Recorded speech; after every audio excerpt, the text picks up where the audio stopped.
Chittagong metropolitan police কমিশনারের পক্ষে কালুরঘাট মোহরা এলাকায় ত্রাণ বিতরণ।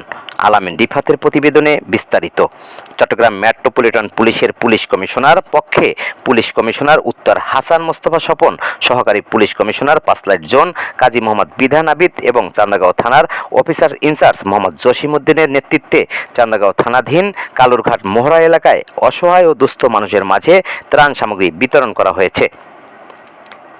এ সময় এলাকার সুবিধা বঞ্চিত পরিবারগুলোর হাতে প্রয়োজনীয় খাদ্য সামগ্রী তুলে দেওয়া হয়। উপস্থিত কর্মকর্তারা জানান, মানবিক পুলিশিং কার্যক্রমের অংশ হিসেবে সমাজের অসহায় মানুষের পাশে দাঁড়াতে চট্টগ্রাম মেট্রোপলিটন পুলিশ ধারাবাহিকভাবে বিভিন্ন সামাজিক ও জনকল্যাণমূলক কার্যক্রম পরিচালনা করে আসছে।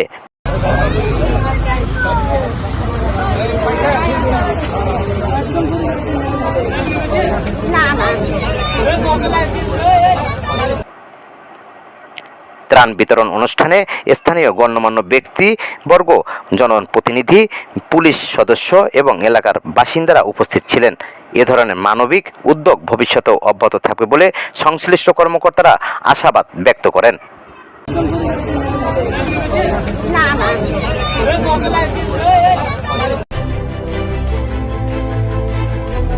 16 বাংলা টিভি, আবহমান বাংলার